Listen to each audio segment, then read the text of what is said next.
And now, ladies and gentlemen, my name is Mojos KE, and welcome back to yet another amazing episode. We've seen a lot of chaos online. We've seen a lot of chaos with the police force.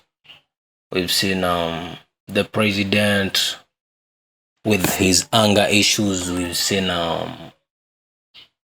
Odinga address the nation. We've seen a lot of things. We've seen the governor, I think the gubernatorial aspirant of Bungoma County, Tim Wanyonyi, come forward and declare his ambitions on unseating or becoming the next governor of Bungoma County. We've seen Senator Sifuna come clean and tumemwona anakosoa watu kwa Senate na like basically tumekuwa na a lot of events in the past week and a few days. We've seen Boniface Mwangi, the activist, Kenyan popular activist Boniface Mwangi alishikwa na DCI but drop the charges, so he was arrested and charged with the possession of ammunition. I'll go ahead and read. Let's start with that.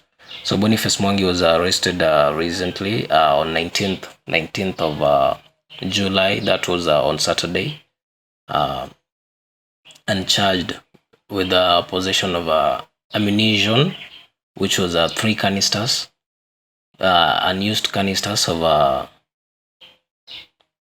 tear gas na a bullet, of course. So ukiridi kesi, ukisoma hii article, actually vitu mingi sana zina come in place. There's a lot of things that gets revealed from this. Ask yourself, when did Boniface Mwangi start funding? How can Boniface Mwangi, just an activist, fund the whole of Kenya to riot?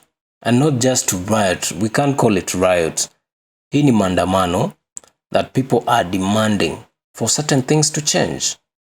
People are demanding for the government to stop abductions, for the government to stop extrajudicial killings, for the police force to come clean on the record on why they are killing innocent civilians day in, day out, and being protected by the state.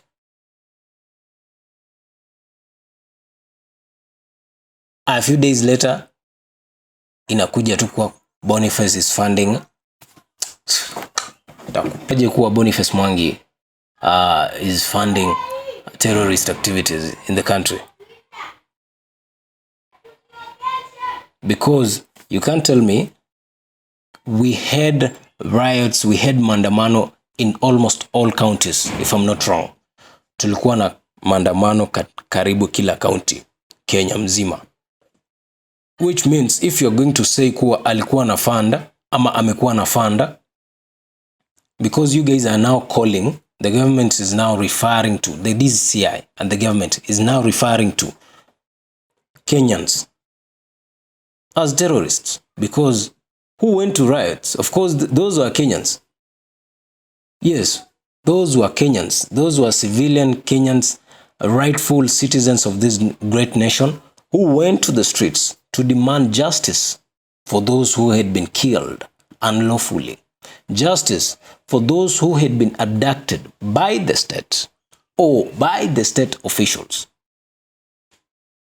and mercenaries.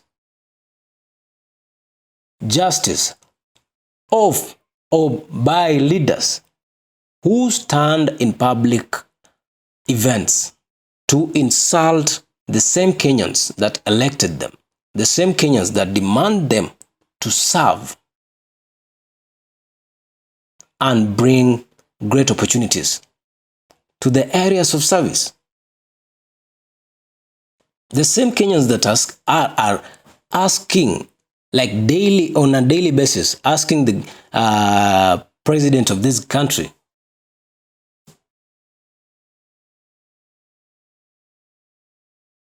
to lead the nations the right way.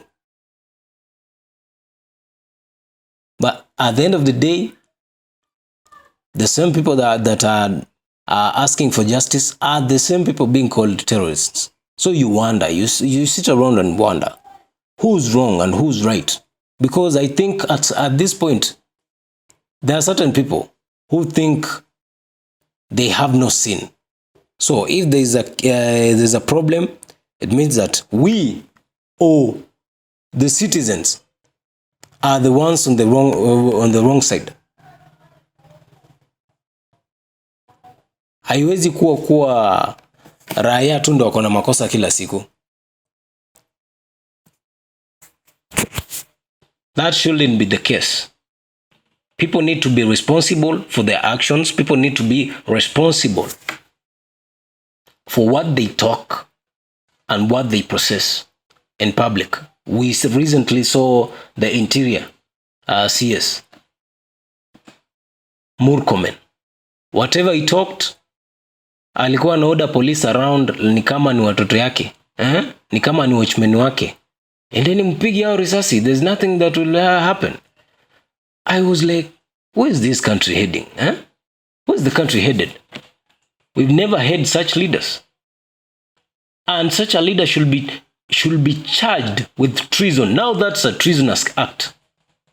Because you are going against the Human Rights Act directly.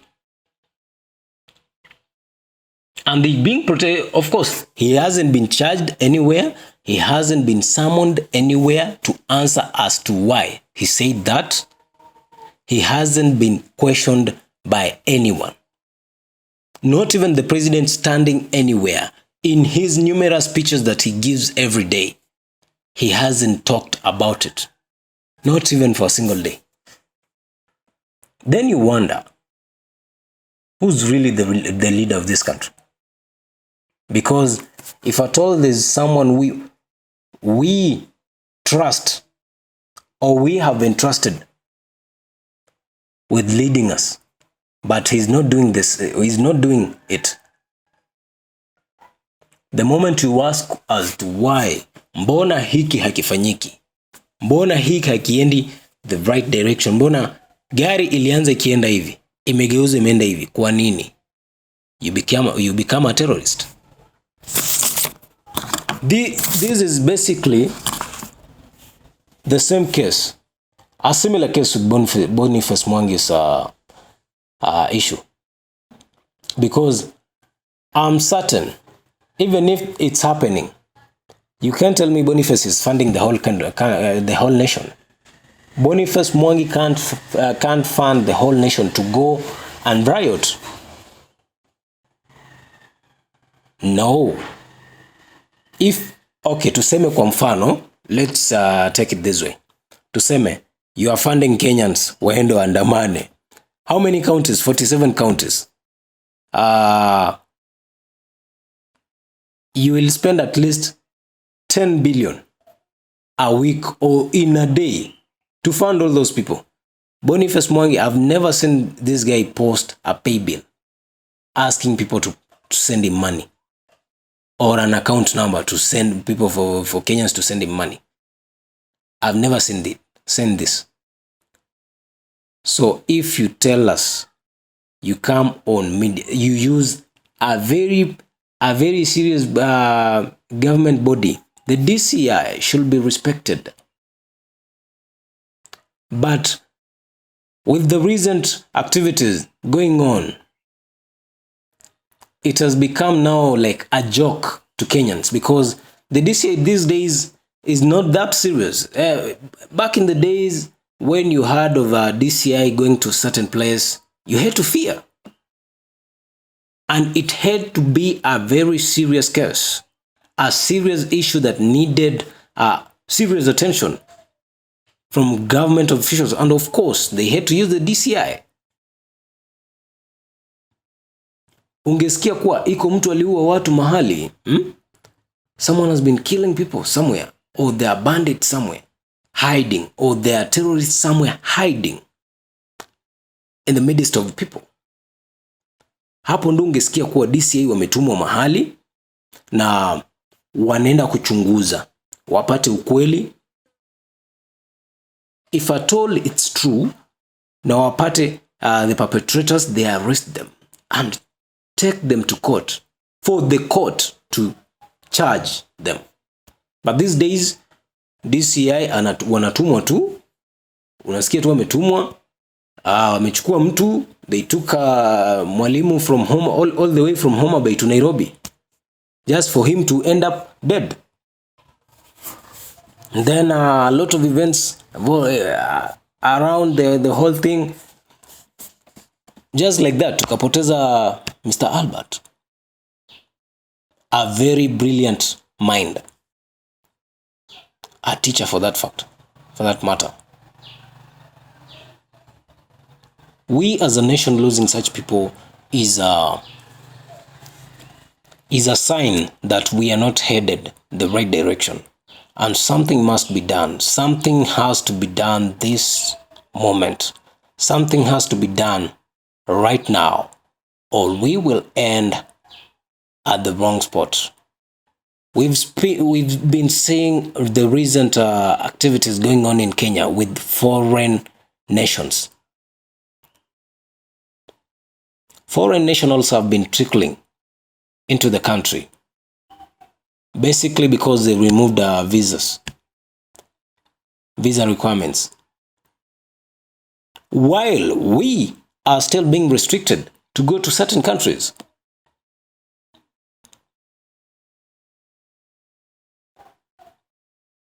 How are we able to raise funds? The tax that was being collected through all that, the visas and so on. So now anyone can come into the country. Even terrorists can come into the country, can sneak in, do whatever they want, then leave the country. Just because you're saying, oh, let investors come into the country. Apologies. Not everyone is an investor. Not everyone is coming in with good intentions. Not everyone. Now, come back to Boniface Mwangi. The Directorate of Criminal Investigation, DCI, has come under heavy criticism following the arrest of human rights activist Boniface Mwangi on Saturday.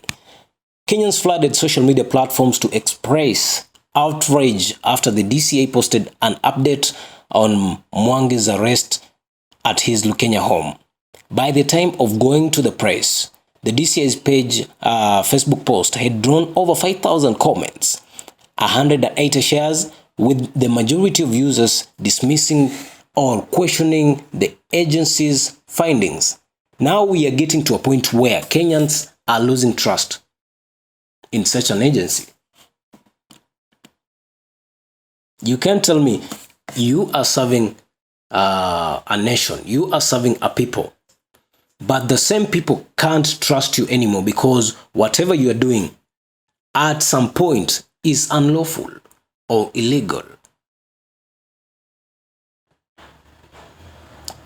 My question is, should these agencies or should these bodies be disbanded?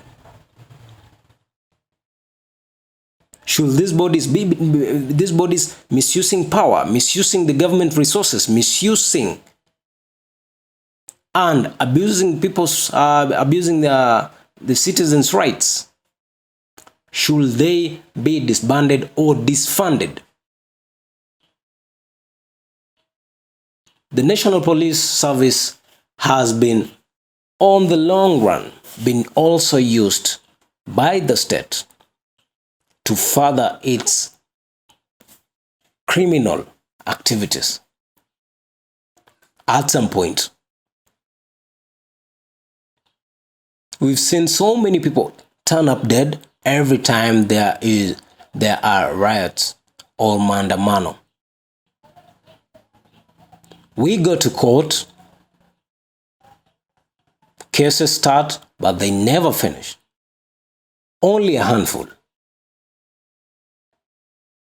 Of course, those that Kenyans follow up to the end. But those, any other thing, any other case, no one takes takes them serious. So kama Wakenya wamepoteza imani kwa serikali, wamepoteza imani kwa polisi, wamepoteza imani kwa DCI, wamepoteza imani kwa rais, what's next for the country? What's next for the nation? We've seen riots and riots all throughout last year and this year. You can't tell me as a leader, you are leading a company and every day people are on the streets. Your workers are on the streets. Those who you are supposed to serve are saying we don't want you. You are doing things the wrong way. Why can't you change? You have a board of directors. You have advisors. Unless you are the one advising them. If you have advisors, kindly use them because you are paying them with our tax. Ushuri ya Wakenya ndio inatumika. We saw comments. Tuliona comments mingi sana. Out of the more than 5,000 comments, we saw a few. I saw a few comments. Of course, this is by Standard Media Group. You see, where hii yote ni kupewa maneno. Read the room, commented Sharif Juma, popularly known as Real Sharif. Then we are not stupid. We know the drill, wrote Ndwati Wanjoroge. While Masibo Mkhwana alleged everyone knows you planted that evidence.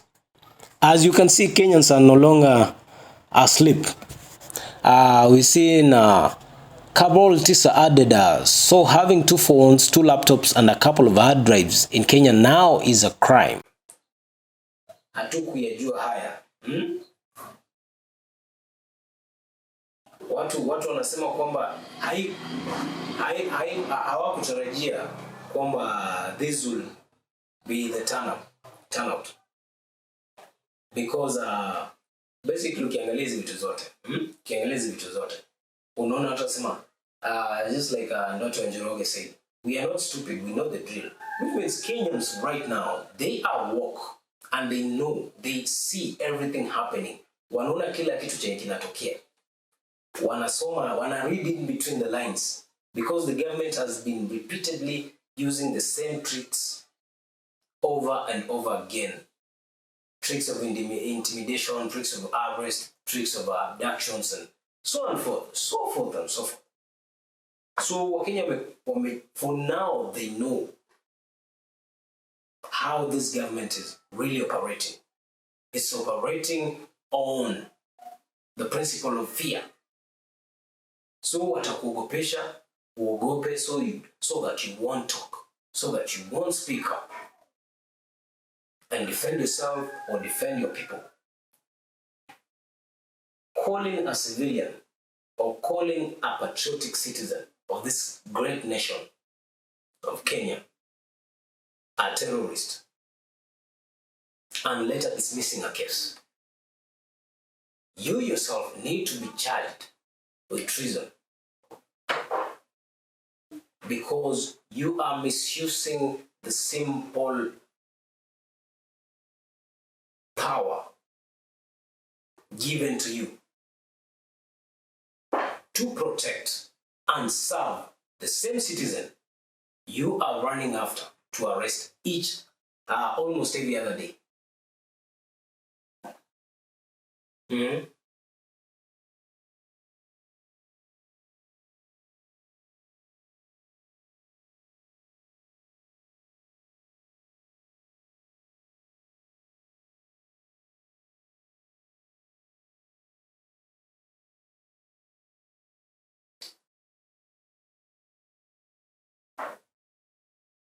There's a lot of things happening in the country. I'll just keep on reading the comments so that you can see how Kenyans have been reacting to this whole issue of Boniface Mwangi being taken into custody and being initially charged with facilitation of terrorist activities, and later the claims being dropped. You understand? Huh? So there's another user called Anthony Moura. He warned, never again will the DCI be used as a tool of intimidation. Continue provoking Kenyans. The bubble will burst soon. That's a Kenyan. That's his own comment. So I think from his comment is like he's on the verge of if you know what I mean. The social media users were responding to an update by the DCI stating that Mwangi was arrested for alleged involvement in facilitating terrorist activities during the 25th of June protests 2025, which was being done to remember the last protest last year, 2024, June 25th, where a lot of people's children were killed. A lot of young men and girls were tortured and killed by the state, and nothing was ever done. According to police, officers recovered 2 mobile phones, a laptop, several notebooks during the arrest. So liangu ni, in this country, does it mean that simply having a laptop, 2 phones, and notebooks means you are facilitating anything or things to do with terrorism?